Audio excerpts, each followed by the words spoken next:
Hello welcome everyone. तो कैसे हो आप लोग? बढ़िया, बहुत अच्छे। तो आई होप कि सच में अच्छे हो, पढ़ाई अच्छी चल रही है आपकी। तो आज का हम लोग का जो लेक्चर है उसमें हम लोग लेके आ चुके हैं एक्सरसाइज के न्यूमेरिकल्स को हम लोग सॉल्व करने की कोशिश करेंगे। जो एक्सरसाइज में हमारे बुक में न्यूमेरिकल्स दिया उसको, और हम देखते हैं कि हम लोग ने जो भी नॉलेज गेन किया है वो नॉलेज हम अप्लाई कर पा रहे हैं कि नहीं। Welcome once again to a wonderful सा चैनल द एसएम एकेडमी। सब लोग रेडी हो जाना है, पेपर बुक पेन पेंसिल जो भी आपका लेके, एंड लेट अस बिगिन। तो मैंने ये क्वेश्चन एक्सरसाइज से लिया है। क्वेश्चन नंबर 9 का ए क्वेश्चन है हमारे एक्सरसाइज से। Okay, so let us begin. तो देखो यहाँ पे क्या दिया गया है, the resistance of 1 metre long nichrome wire. हमारे पास एक वायर है जिसका रेजिस्टेंस जो है वो है 6 ओम और उसका लेंथ है वायर का 1 मीटर। ठीक है, if we reduce the length of the wire to 70 centimetre, हमें बोला गया 1 मीटर मतलब 100 सेंटीमीटर से हम लोग ने वायर की लेंथ को 70 सेंटीमीटर कर दिया है। तो अब हमारे वायर का रेजिस्टेंस क्या हो जाएगा? तो देखो हम लोगों ने कंसेप्ट देखा था कि रेजिस्टेंस जो होता है किसी मटेरियल का वो लेंथ पे डिपेंड करता है ना। तो लेंथ यहाँ पे हम चेंज कर रहे हैं तो रेजिस्टेंस चेंज होगा, बिल्कुल चेंज होगा। ठीक है, तो देखो यहाँ पे हम लोग गिवन से स्टार्ट करते हैं। पहले गिवन लिख लेते, क्या दिया आपको? लेंथ दिया गया है, लेंथ 1 लिख लो, चाहिए तो आप दिया गया है 1 मीटर। 1 मीटर को आप लिख सकते हो 100 सेंटीमीटर, राइट। ओके, वो क्या है आपका रेजिस्टेंस 1, रेजिस्टेंस 1 आपको 6 ओम दिया है। ओके, देन लेंथ 2 बोला है 70 सेंटीमीटर कर दिया गया है। ठीक है, फाइंड क्या करना है? तो आंसर है जब आपका लेंथ 70 सेंटीमीटर हो चुका है उस टाइम पे आपको रेजिस्टेंस फाइंड करना है। फॉर्मूला क्या है? फॉर्मूला होता है कि जो रेजिस्टेंस होता है वो directly proportional to the L को, तो आप इसको हटाओगे तो कांस्टेंट एल आ जाएगा, right, is equal to constant L. चलो सॉल्व करते हैं। तो सबसे पहले केस वन में ये लिख सकता हूं, R1 इज डायरेक्टली प्रोपोर्शनल मत लिखो, is equal to some constant L1, right, equation 1। फिर केस 2 के हिसाब से क्या होगा, जो रेजिस्टेंस है सेकेंड का हो जाएगा R2 is equal to K into L2, equation number 2। अब आपको कोई वैल्यू नहीं पता है तो पुट कर दो और डिवाइड कर दो। ठीक है, तो फ्रॉम इक्वेशन 1 एंड 2 डिवाइड करने वाले हम, तो ये देखो R1 upon R2 is equal to के L1 अपॉन के L2, के और के कट जाएगा आपका। R1 की वैल्यू रख दो, R1 का वैल्यू है आपका 6, तो 6 upon R2 is equal to L1 कितना है 100 अपॉन 70, एक एक जीरो कैंसिल हो गया। उल्टा कर दो, R2 upon 6 is equal to 7 upon 10। ठीक है, R2 को अकेले रहने दो, तो यहाँ पे जो 6 है इधर जाएगा तो मल्टीप्लाई हो जाएगा और ये आपका आ जाएगा R2 इज इक्वल टू 7 6 है कितना होता है 42, 42 upon 10 is R2 is equal to 4.2 ohm. तो आपका जो फाइनल रेजिस्टेंस हो जाएगा जब लेंथ आपका रिड्यूस होएगा ये हो जाएगा 4.2। पहले 6 था, अब क्या हो जाएगा 4.2 ओम हो जाएगा। तो this is our final answer. Take this snapshot ले लो और अपने खुद से आपको प्रैक्टिस करना है। Okay, so let us proceed to next question. Okay children, तो हम लोग क्वेश्चन सेकंड को सॉल्व करते हैं, देखते हैं इसके अंदर क्या पूछा गया और कैसे सॉल्व करना है। ठीक है, तो ये ओम्स लॉ के ऊपर बेस्ड है शायद, या तो कॉम्बिनेशन के ऊपर बेस्ड है। When two resistors are connected in series, yes combination, दो रजिस्टर को आपने सीरीज में कनेक्ट किया बोला गया है, तो their effective resistance is 80 ohm. देखो क्या बोला है, आपके पास दो रजिस्टर है, इनको आपने सीरीज में कनेक्ट किया है, तो हम लोगों को इसका इंडिविजुअल रेजिस्टेंस की वैल्यू नहीं बताया गया, R1 और R2 की वैल्यू नहीं बताया गया, बट बोला है दोनों का जो टोटल रेजिस्टेंस है वो 80 ओम आ रहा। आगे बढ़ते हैं। When they are connected in parallel, जब इसे पैरेलल में कनेक्ट कर दिया गया, their effective resistance is 20 ओम। जब आप इसे पैरेलल में कनेक्ट कर देते हैं, ये पैरेलल में, तो बोला गया जो टोटल रेजिस्टेंस देखा गया वो टोटल रेजिस्टेंस 20 ओम देखा गया।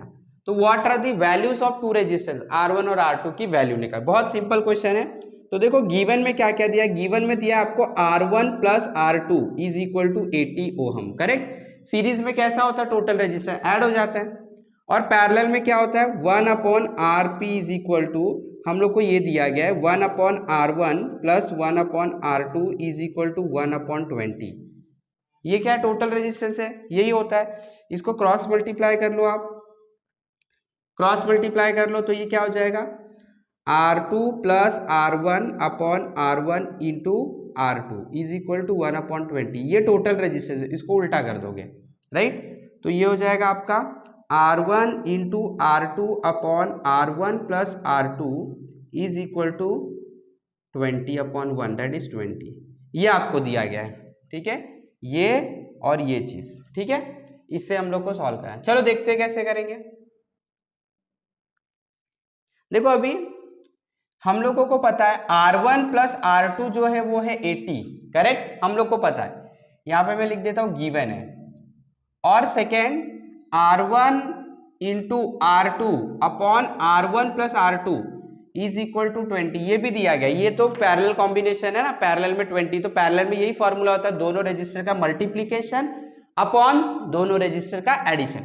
अब देखो R1 प्लस R2 हमारे पास है, इसमें रख दो, तो R1 into R2 upon 80 is equal to 20, भेज दो इधर, तो R1 into R2 is equal to 80 into 20 हो जाएगा, R1 इंटू R2 हो जाएगा 8 टू 16, 1600 हो जाएगा, राइट। यहाँ से R1 की वैल्यू निकालो तो ये हो जाएगा 1600 अपॉन R2, और इसको हम लोग इक्वेशन 2 बोल देते, इसको इक्वेशन 1 बोल देते। अभी 2 को मैं 1 में रख देता, दैट इज R1 की वैल्यू 1600 अपॉन R2 में इसमें रख देता हूं, ठीक है। तो देखो फ्रॉम 1 एंड 2 R1 की वैल्यू क्या है 1600 अपॉन R2, रख दो यहाँ पे 1600 upon R2 plus R2 is equal to 80, clear. Cross multiply करना पड़ेगा, तो ये हो जाएगा 1600 प्लस R2 का square upon R2 is equal to 80, तो ये हो जाएगा 1600 प्लस R2 का square is equal to 80 R2, correct, ये हो जाएगा 80 R2। अब क्या करेंगे हम लोग, इसको यहाँ पे बुला लेंगे, इसको यहाँ पे बुला लेंगे, 1600 को वहां पे भेज देंगे, राइट। तो ये हो जाएगा R2 square minus 80 R2 is equal to 1600, सही है। इसको मैंने यहाँ पे बुला लिया, इसको वहां पे भेज दिया, मतलब माइनस में आ जाएगा, ठीक है। फिर से देखो R2 को वैसे ही रखा, इसको ये साइड बुलाया, माइनस में हो गया, ये वो साइड गया माइनस में हो गया, ठीक है। अभी देखो ये क्वाड्रेटिक इक्वेशन बन गया, राइट। तो क्वाड्रेटिक इक्वेशन है, प्लस माइनस करने पे 80 आना चाहिए, मल्टीप्लाई करने पे 1600 आना चाहिए, राइट।